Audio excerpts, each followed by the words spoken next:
Salut, c'est Joseph, j'espère que tu es en forme aujourd'hui. Je t'ai mis dans la description de la vidéo quelques liens qui peuvent t'intéresser, je te laisse aller voir ça. On va parler aujourd'hui de ma première lecture, de la première lecture que j'ai faite qui a lancé toutes mes lectures suivantes, toute ma prise de conscience de ma vie et surtout là où j'en suis aujourd'hui. Et cette première lecture, c'est comment développer votre magnétisme personnel. Donc c'est un vieux bouquin qui se trouve plus nulle part, tu vois, c'est encore écrit en franc derrière, etc. J'ai acheté toute la collection jaune comme ça, enfin au moins une grande partie parce que j'ai pas tout trouvé malheureusement. Comment développer votre magnétisme personnel. Alors ça paraît comme ça un peu hallucinant, un peu mystique, le magnétisme, qu'est-ce que c'est que ça? C'est encore un peu des trucs de gourou, etc. Mais tu vas voir que c'est extrêmement simple et extrêmement efficace. Alors je ne vais pas t'expliquer ici tout ce qui est dit dans ce bouquin parce que c'est vraiment très riche. Par contre, je vais te montrer deux petites choses qui vont te permettre de prendre conscience que c'est vraiment important et que ça existe et que ça fonctionne.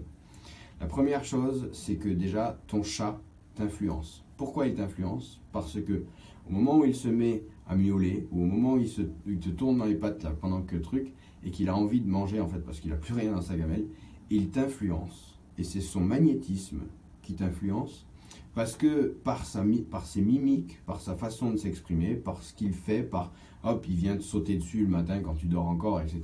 Tout ça, c'est du magnétisme qui t'oblige, qui t'influence parce que tu vas te lever et aller lui donner à manger.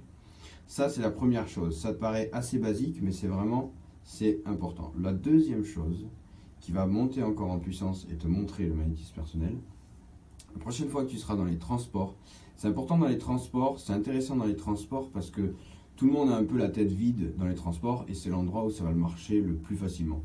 Personne ne pense vraiment à grand chose, tout le monde a la tête vide, etc. Et pour que ça soit encore plus parlant, tu vas prendre quelqu'un qui n'a pas de casque dans les oreilles et qui n'a pas l'air concentré sur quelque chose, c'est-à-dire pas forcément qui lit, etc. Tu vas te mettre bien stable, debout sur tes appuis ou assis même, ça peut marcher, mais bien ferme, bien concentré, etc.